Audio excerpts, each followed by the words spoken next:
আসসালামু আলাইকুম। আশা করি আল্লাহর রহমতে আপনারা সকলে ভালো আছেন। ভিডিওতে ২ টা জিনিস দেখতেছেন। একটা হলো কাঠবাদাম আর একটা হলো তিল। এই ২ টা জিনিস অনেকের কাছে খুবই পরিচিত, অনেকে আবার নিয়মিত প্রতিদিন খায়। পৃথিবীর মধ্যে সবচেয়ে পুষ্টিকর যে ধরনের পুষ্টিকর খাবার আছে, এই খাবারগুলো তালিকা করা হইছে যে ১ নাম্বার যে লিস্টটা আছে এটা হলো কাঠবাদাম। এটা আমার কথা না, পুষ্টিবিজ্ঞানীরা প্রমাণ করছে। আমি নিজেও ৪ টা করে কাঠবাদাম প্রতিদিন সকালবেলা চিবিয়ে, চিবিয়ে খাই। শরীরের জন্য খুবই হেলদি। আপনি জানলে অবাক হয়ে যাবেন যে উচ্চ রক্তচাপ নিয়ন্ত্রণ করে এই কাঠবাদামে। কাঠবাদামে প্রচুর পরিমাণ পুষ্টি ভরপুর। পৃথিবীর মধ্যে সবচেয়ে পুষ্টিকর এই যে খাবারটার নাম হলো কাঠবাদাম। হৃদরোগ প্রতিরোধ করে, মানে সহজে আপনার হৃদরোগ হবে না।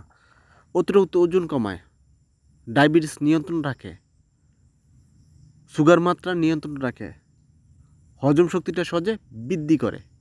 যারা কোনো খাবার খেলে হজম হয় না, মানে বদ হজম, পেটে শব্দ হয়, বুড়বুড় শব্দ হয়, এগুলো সবসময় বন্ধ হয়ে যাবে। যে কোনো খাবার হজম করতে পারবেন যদি কাঠবাদাম খান। এবং ক্যান্সার প্রতিরোধ করে, ডায়াবেটিসটা নিয়ন্ত্রণ রাখে, স্মৃতিশক্তিটা সহজে বৃদ্ধি করে, যে স্কিনে উজ্জ্বলতা দিন দিন বৃদ্ধি হবে। আমরা বিভিন্ন ক্রিম ইউজ করি মানে সুন্দর ফর্সা হওয়ার জন্য। যদি কাঠবাদাম খান তো ভিতর থেকে আপনার ফর্সা উজ্জ্বলতা দিন দিন বৃদ্ধি হবে। আর বিশেষ করে যাদের শরীরে ক্যালসিয়াম অভাব, যারা শরীরে ক্যালসিয়াম খুবই পরিমাণ খারাপ অবস্থা, শরীরে ক্যালসিয়াম অভাব, শরীরে খুব খারাপ লাগে, শরীর মানে হাত পা খিঁচা নেয়, এগুলো সহজে দূর করতে পারবেন। এই জন্য আপনারা কাঠবাদাম খাবেন, 4 টা করে কাঠবাদাম খাবেন। সকালবেলা রাত্রেবেলা ভিজায় রাখবেন, সকালবেলা চিবাই চিবাই খাবেন। আর পাশাপাশি ১ থেকে ১.৫ চামচ তিল খাবেন। ইনশাল্লাহ ক্যালসিয়াম ঘাটতিটা আপনার সহজে পূর্ণ হয়ে যাবে। আর অতিরিক্ত কোনো কিছু খাওয়াই ভালো না, শরীরের জন্য খুবই খারাপ। মানে অতিরিক্ত কোনো কিছু খাবারও ভালো না, আবার কমও ভালো না। এই জন্য সবসময় পরিমাণ মতো খাবেন। ১ চামচ তিল খাবেন বা ১.৫ চামচ তিল খাবেন, 4 টা করে কাঠবাদাম খাবেন, শরীরের জন্য হেলদি হবে।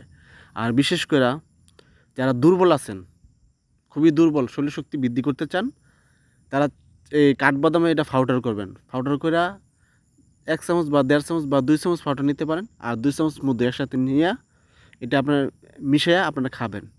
দেখবেন সহজে আপনার দুর্বলতা দূর হবে, ক্লান্ত ভাবটা দূর হবে, আর শরীরের শক্তিটা সহজে তৈরি হবে। এভাবে খাবেন, ইনশাল্লাহ সহজে উপকার পাবেন। ফেসবুকে যা দেখতেছেন অবশ্যই পেজটা ফলো দিবেন।